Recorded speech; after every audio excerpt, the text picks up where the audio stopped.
The British Empire loved acting like it was history's responsible adult. Then you look closer and find monkey trials, exploding rocket wheels, fish wars, tea theft, sewage politics, and tax laws so stupid they made people brick up their own windows. Today, we're not looking at the Empire's greatest hits. We're looking at the dumbest decisions they probably wish stayed buried under a very expensive museum floor. 1. The Hartlepool monkey is the kind of British seaside legend that sounds like someone lost a bet in a pub and then accidentally created local history. During the Napoleonic Wars, the story goes, a French ship was wrecked near Hartlepool, and the only survivor was a monkey, supposedly dressed in a little military outfit, because apparently even monkeys were being dragged into European geopolitics. The locals had never seen a Frenchman, and presumably had not met many monkeys with suspicious foreign energy either. So they held a trial, asked the monkey some questions it rudely refused to answer in English, decided this silence was basically espionage, and hanged it as a French spy. Is the story probably folklore? Yes. Is it still a beautiful monument to panic, ignorance, and the phrase, "We have investigated the monkey and found it guilty"? Absolutely. 2. The Cobra effect is what happens when colonial officials try to solve nature with a coupon system and accidentally invent a snake economy. In British-ruled India, the story goes that officials in Delhi wanted fewer cobras, so they offered cash rewards for dead ones. On paper, this sounds simple. Kill snake, bring snake, receive money, everyone sleeps better. But humans are not simple, and cobras are apparently excellent venture capital. People realized that if dead cobras had value, live cobras were basically hissing little investment accounts. So they started breeding them. When the British discovered the scam and canceled the program, the cobra farmers did what any rational business person does when inventory becomes worthless. They released it into the wild. The result was allegedly more cobras than before. A government plan to reduce snakes created a snake industry, then a snake recession, then snake unemployment. Outstanding work, gentlemen. 3. The window tax of 1696 was Britain looking at daylight and saying, "Wonderful, we can charge for that." Instead of taxing people directly by income, which would have been too obvious and therefore less annoying, the government taxed houses based on how many windows they had. The logic was that richer people had bigger homes with more windows. The result was that landlords and homeowners started bricking up windows to avoid paying. So yes, the government taxed sunlight so effectively that people chose darkness as a financial strategy. Entire buildings became gloomy, brick-faced monuments to bureaucratic greed. Poor families were left in darker, stuffier rooms because fresh air had apparently joined the upper class. The tax lasted for more than a century, which is impressive in the same way a bad smell is impressive when it refuses to leave. Britain did not just invent a tax, it invented premium visibility. 4.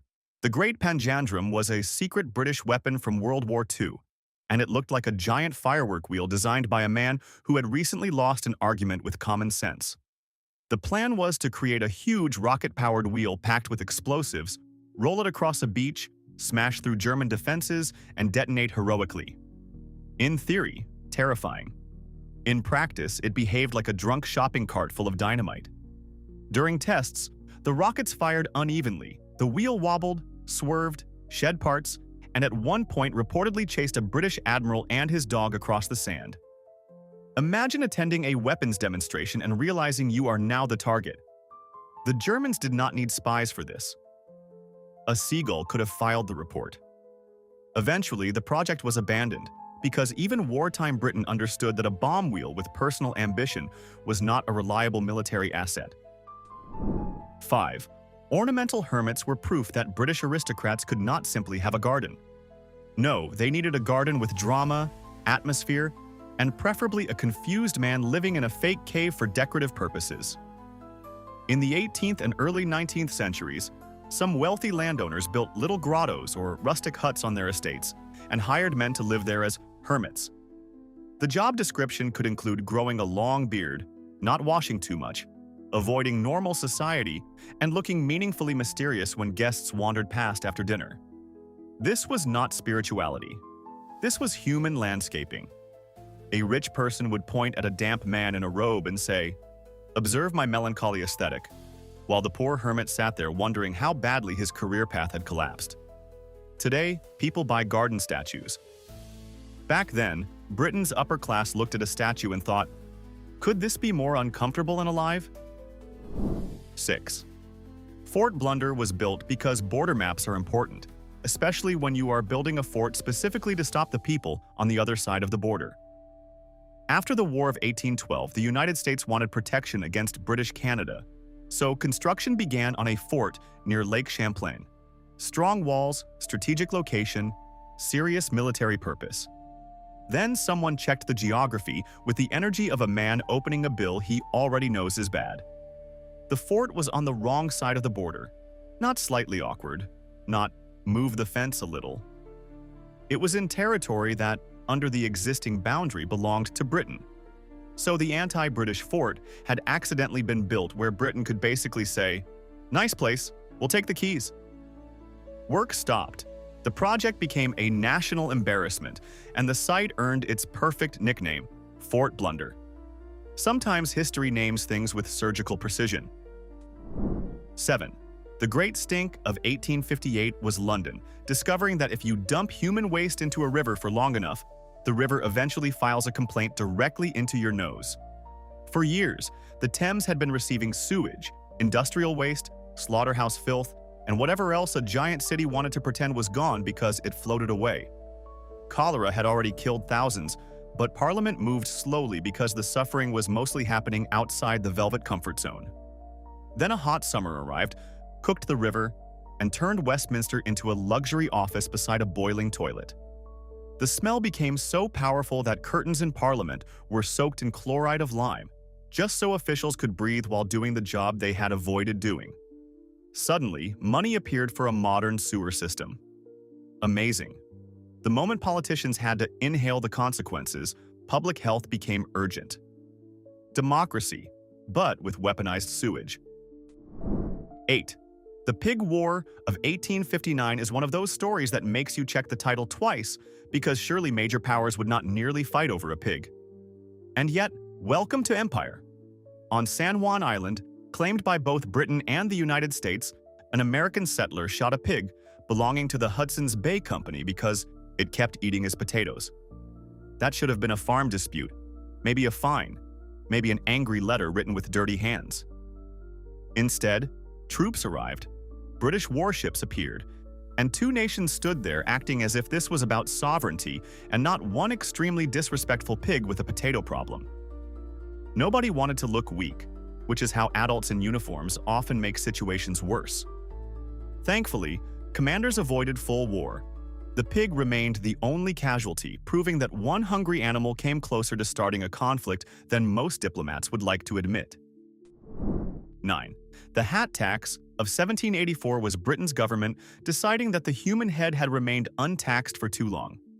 Hats were common, but they also signaled status, so officials created a tax system where hat sellers needed licenses and paid stamps had to appear inside hats.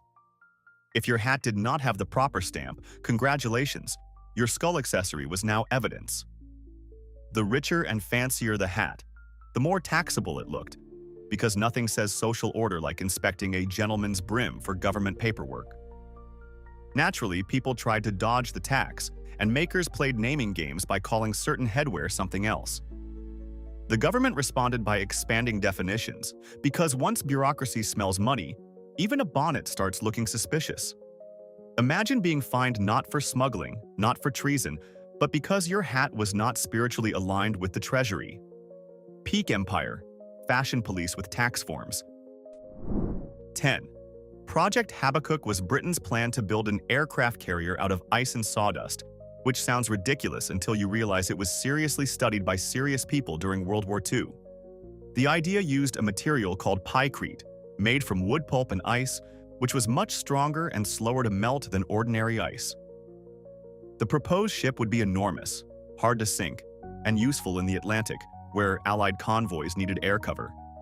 So there was real logic buried under the frozen madness. But the practical problems were huge. You needed refrigeration, engines, maintenance, armor, crew spaces, and a way to stop your military masterpiece from slowly becoming a beverage. A prototype was tested in Canada, but the full project was eventually dropped. Still, for a brief moment, Britain looked at steel shortages and said, "What if the Navy became a smoothie?" 11. Britain refused to adopt the Gregorian calendar for around 170 years because it was associated with Catholic Europe, and apparently even time itself was suspicious if the Pope had touched it. Much of Europe had already corrected the old Julian calendar, but Britain stayed stubborn, drifting further out of sync with the astronomical reality like a man arguing with his own watch. By 1752, the difference was 11 days. When Britain finally switched, Wednesday the 2nd of September was followed by Thursday the 14th, which made perfect administrative sense and emotional nonsense. People felt cheated, and the famous cry, "Give us our 11 days," became tied to public anger, even if the riot stories were likely exaggerated. Still, the image is perfect. A nation so determined not to copy Catholic countries that it spent generations being wrong about the date. Then, when time was fixed, everyone blamed the calendar update like it was a bad phone patch. 12. The Cod Wars were Britain repeatedly sending naval power to argue with Iceland over fish, and somehow managing to lose to a country with no standing army. From the late 1950s through the 1970s, Iceland expanded its fishing limits to protect cod stocks, which were vital to its economy. Britain objected because British trawlers had worked those waters for years, so Royal Navy ships were sent to protect them. Icelandic patrol boats responded by cutting trawl lines, ramming vessels, and generally acting like a tiny country that had entered "do not test me" mode. Britain had the famous Navy, the Imperial heritage, the big ships, the full museum brochure. Iceland had determination, legal pressure, and the terrifying moral clarity of people defending their dinner supply. In the end, Britain backed down every time. The lesson is simple: never underestimate a small island nation when cod is on the line. 13. Britain loved tea so much that it eventually treated a hot drink like classified military technology. In the 19th century, China dominated the tea trade, and Britain was importing huge amounts while bleeding silver and worrying about its balance of payments. So the East India Company sent Scottish botanist Robert Fortune into China, disguised as a Chinese merchant to gather tea plants, seeds, and production knowledge. This was not a charming botanical field trip. It was leaf espionage. Fortune helped transfer tea cultivation to British-controlled India, which changed global trade and helped break China's dominance. The whole operation has the energy of a country saying, "We enjoy breakfast, therefore we must commit plant theft." Some empires steal gold. Some steal territory. Britain looked at a cup of tea, saw economic dependence, and decided the solution was a Scottish man in disguise sneaking around for shrubbery. 14. The Red Flag Act of 1865 shows Britain meeting the future and immediately telling it to slow down behind a man on foot. Early road vehicles frightened people, especially because roads were full of horses, pedestrians, and deeply nervous officials. So, the law required self-propelled vehicles to move at very low speeds, and in many cases a person had to walk ahead with a red flag or lantern to warn everyone that a machine was coming. In towns, the speed limit could be 2 miles per hour, which is less transport revolution and more formal procession for a kettle with wheels. Supporters said it protected the public. Critics later argued it helped strangle Britain's early motor industry while competitors abroad accelerated. Imagine inventing a car and then legally forcing it to follow Dave with a flag. The Industrial Revolution called, and Britain put it in a queue. 15. Mountbatten Pink sounds like a luxury paint shade for a seaside bathroom, but it was also a real naval camouflage experiment. During World War II, Lord Louis Mountbatten supported painting some British ships a pinkish mauve color because he believed it could make them harder to spot around dawn and dusk, when the horizon sometimes carried similar tones. To be fair, naval camouflage was genuinely complicated, and many countries tried strange patterns, stripes, grays, blues, and optical tricks. But the mental image remains unbeatable. British warships sailing through danger looking like emotionally restrained flamingos. The color did not become some unstoppable invisibility cloak. and later research moved away from the idea. Still, you have to respect the confidence of a navy that looked at enemy aircraft and said, "They will never detect us. We are tastefully pink." 16. The Bloody Code was Britain's old criminal justice system, deciding that nuance was for cowards. By the early 19th century, more than 200 offenses could carry the death penalty. Not just murder or treason. Theft, poaching, damaging certain property, cutting down young trees, stealing from shops, and even impersonating a Chelsea pensioner could, under the right legal circumstances, become a capital offense. It was punishment by panic button. The theory was deterrence. Make the penalties so terrifying that people would behave. The reality was brutal, inconsistent, and often absurd. Juries sometimes refused to convict because the punishment was too extreme for the crime, which meant the system was so harsh it undermined itself. That is not efficient justice. That is a legal system with one setting: dramatic thunderstorm. Britain saw social problems, poverty, and property crime, then responded like a landlord with a guillotine-shaped clipboard. 17. Isandlwana in 1879 was not a joke, and the Zulu victory was not lucky. The Zulu army was disciplined, skilled, and commanded with intelligence. The stupidity belonged to British arrogance. British forces invaded Zululand expecting a quick imperial lesson, then underestimated the people they were fighting. They failed to fortify properly, spread their forces, and treated confidence like it was a defensive wall. Ammunition supply became part of the disaster too. Boxes were hard to open quickly. Distribution was slow, and the battlefield system was not ready for the speed and pressure of the Zulu attack. Some details are still debated, but the larger failure is not. The empire arrived with rifles, uniforms, paperwork, and the assumption that technology automatically wins. The Zulu army answered with strategy, courage, and a devastating reminder that arrogance is not a military formation. It is just a target wearing a helmet. 18. The brick tax of 1784 was Britain deciding that every wall in the country looked a little too untaxed. The government charged tax on bricks by number, which immediately created the most predictable loophole in construction history. Manufacturers started making bigger bricks. If each brick costs money, make fewer bricks. If fewer bricks means each one is the size of a sleeping pig, so be it. This was not innovation in architecture. This was tax evasion with clay. Some oversized bricks were awkward, ugly, and hard to use, but they made perfect sense in the eternal war between regular people and government forms.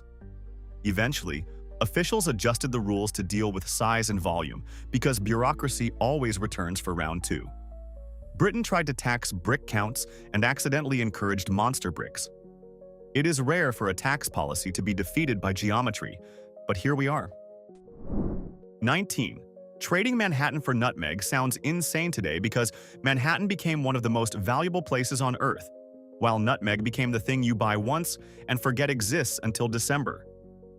But in the 17th century, spices were global luxury commodities, and nutmeg was absurdly valuable.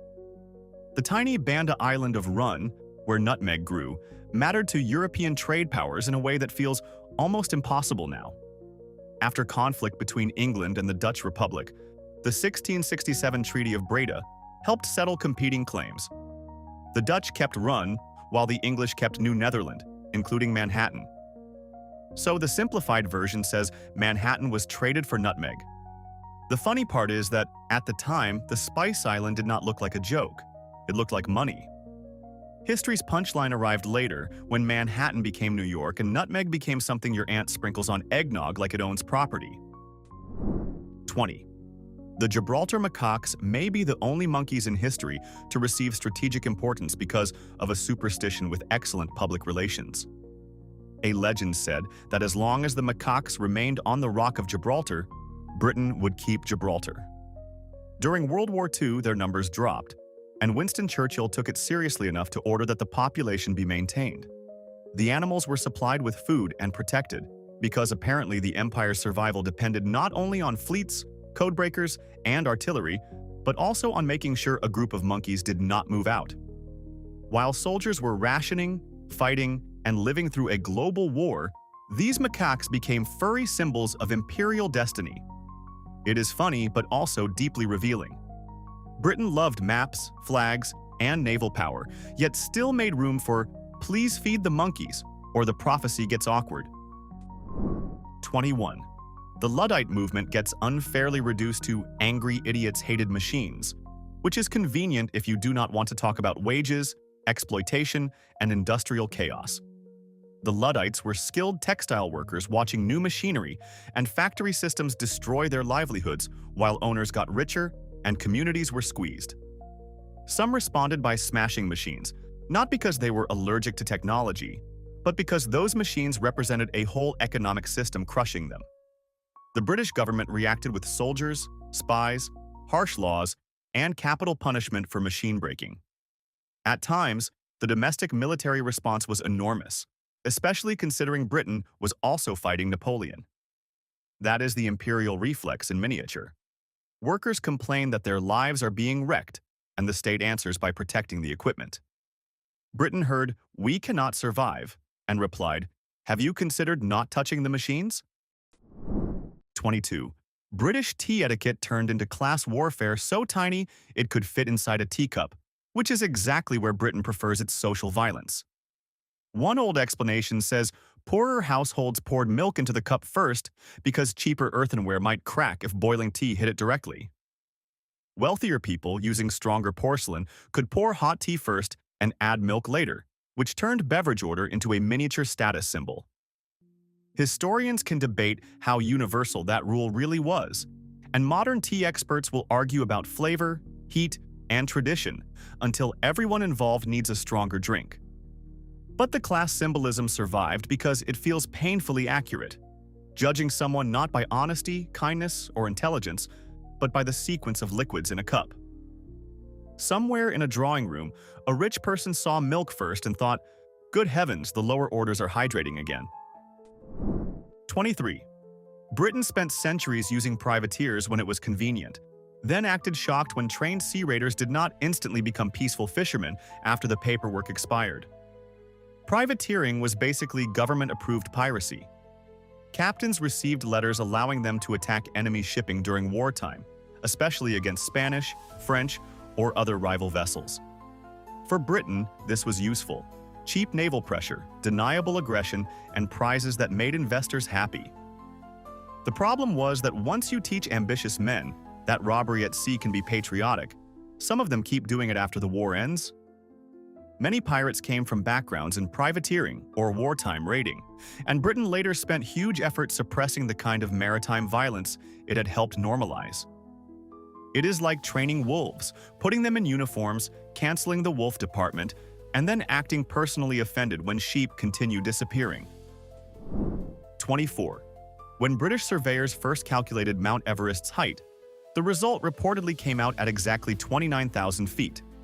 That sounded suspiciously neat because humans trust messy numbers more than round ones.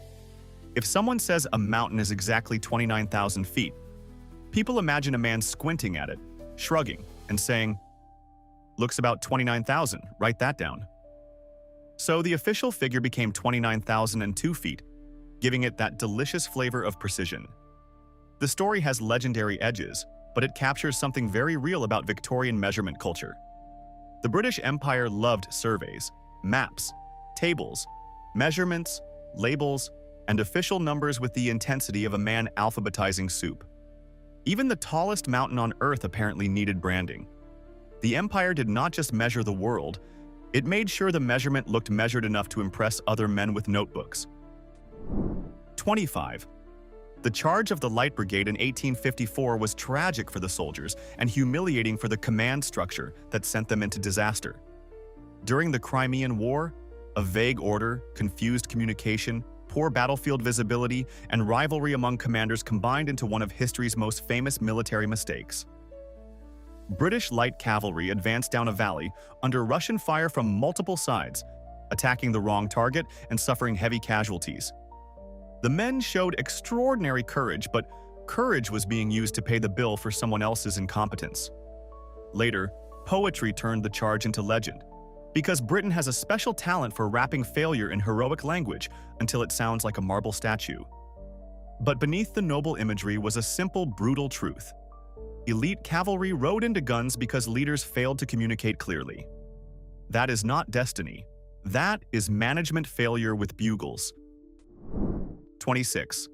The Stamp Act of 1765 was Britain trying to make the American colonies help pay imperial costs, which might have gone better if the tax had not touched almost everything colonists used to argue, trade, gossip, sue, publish, and gamble.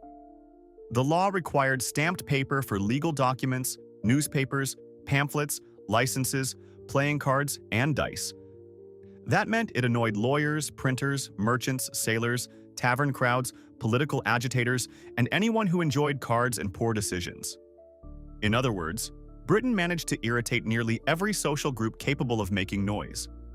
Officials saw a revenue measure. Colonists saw taxation without representation, which is much better branding than "please respect the paperwork" stamp. The act helped unite resistance and pushed revolutionary feeling forward. A government tried to tax documents and dice, then seemed surprised when people holding pamphlets and playing cards got angry. Bold strategy. 27.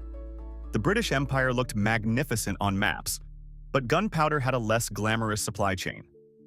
To make black powder, you needed saltpeter, also called potassium nitrate, and for centuries that meant extracting nitrates from soil, old waste, urine-soaked materials, and cave deposits rich in bat guano. Yes, beneath the red uniforms, royal banners, and speeches about destiny, there was a quiet dependence on processed filth. Britain was not unique in this. Everyone using gunpowder needed nitrates. But Britain's global wars made the supply problem enormous. Contractors, officials, and merchants hunted for sources, imported materials, refined them, guarded them, and treated them like strategic treasure. No saltpeter meant no powder. No powder meant your empire was just men in expensive coats shouting from boats. History is very good at removing dignity. Under the paintings of glorious battles, somewhere, a man was scraping bat dung for national security. 28. The South Sea Bubble was Britain discovering that if you combine government debt, imperial fantasy, insider deals, and mass greed, you can create a financial disaster so elegant it should have worn a powdered wig. The South Sea Company promised huge profits connected to trade with Spanish South America, but the real opportunities were limited and tangled in politics. The share price soared anyway because people believed the dream, or at least believed they could sell the dream to someone even more excited and less informed. Politicians got involved. Fortunes appeared. Fortunes vanished. Even Isaac Newton reportedly lost heavily, proving that understanding gravity does not protect you from financial stupidity wearing a silk waistcoat. He is famously linked with the line about calculating the motions of heavenly bodies, but not the madness of people. Whether polished by history or not, the point lands hard. Markets can turn geniuses into confused men staring at empty purses. 29. The Helgoland-Zanzibar Treaty of 1890 made sense to imperial negotiators at the time, which is exactly the kind of sentence history loves to punish later. Britain gave Heligoland, a small North Sea island near Germany, to the German Empire as part of a wider agreement that helped clarify influence over Zanzibar and parts of East Africa. From London, Zanzibar looked strategically valuable for empire, trade, and control of Indian Ocean routes. Heligoland looked like a small rocky outpost near someone else's coast. Then the future arrived carrying naval artillery. Germany fortified Heligoland, and during the First World War it became an important base protecting German waters and supporting naval operations. From a British perspective, handing a strategically placed island to a future enemy aged like milk in a warm helmet. Empire loved swapping territories on maps. Unfortunately, maps sometimes become battle plans. 30. Buying military rank was one of the British Army's most aristocratic ways of pretending money and leadership were the same skill. For much of the 18th and 19th centuries, officers could purchase commissions, meaning a man with the right family and enough cash could climb into command faster than a talented outsider. Supporters claimed it created gentlemen officers with social responsibility and financial stake. Very elegant, very polished. very comforting if your father owned half a county. In practice, it meant leadership could be shaped by class, connections, and wealth instead of competence. Of course, many officers were brave and capable, but the system made it easier for mediocrity to arrive in uniform with excellent manners. Britain eventually abolished purchase in 1871 after years of criticism. The lesson was painfully obvious. When people are shooting at you, "My family has money," is not a tactical doctrine. 31. The Elgin Marbles controversy is Britain's museum argument that refuses to die, mostly because marble is durable, and so is imperial denial. In the early 19th century, Lord Elgin removed sculptures from the Parthenon and other buildings in Athens while Greece was under Ottoman rule, then shipped them to Britain. Supporters argue he had permission and saved them from damage. Critics argue that imperial power took cultural treasures from a place that was not free to protect or refuse them properly. Then there is the awkward chapter where some sculptures in the British Museum were damaged during aggressive cleaning in the 1930s, which makes the "we kept them safe" argument wobble like a museum guide trapped in a difficult question. Greece still wants them back. Britain still argues stewardship. It is not just a dispute over stones. It is a very polished version of "we took it, but now we have excellent lighting." 32. The Radcliffe line was not stupid in a funny way. It was stupid in the devastating way empires become when they are tired, rushed, and ready to leave ordinary people with the consequences. In 1947, Britain chose Cyril Radcliffe, a lawyer who had never been to India, to draw the border between the new states of India and Pakistan. He had about 5 weeks to divide provinces, districts, villages, farms, railways, rivers, and communities across one of the most complex regions on Earth. The line was announced after independence, when fear and uncertainty were already exploding. Partition triggered one of the largest and most violent migrations in modern history, with enormous suffering across religious communities. No joke belongs on the pain itself. The indictment is against the imperial process. After ruling for generations, Britain rushed the exit and left millions of people to discover their futures had been redrawn by a stranger with a deadline. 33. Britain's relationship with the metric system is like watching someone quit smoking while keeping a ceremonial cigarette for tradition. Officially, metric measurements are everywhere. Shops sell most goods in grams and kilograms. Fuel is sold in liters. Science, medicine, and industry mostly operate in metric reality. But roads still use miles. Pubs still pour pints. People still talk about body weight in stones. Car fuel economy is often measured in miles per gallon, even though the fuel itself was bought in liters, which is not a measurement system. It is a national personality test. A British person can buy milk in liters, beer in pints, drive in miles, measure a room in meters, and describe their weight like they are pricing medieval masonry. The empire faded, the colonies left, the world moved on, but the unit confusion stayed behind like a haunted tape measure wearing a little crown. So yes, the empire that claimed to civilize the world also taxed hats, armed icebergs, fought Iceland over cod, and somehow made tea into organized crime with better table manners. Now be honest in the comments. Which British imperial disaster did we miss that deserves to be dragged into daylight next? And which one from this list was the dumbest? Like the video if Britain owes you emotional compensation, and subscribe before we find another empire with even worse decision-making.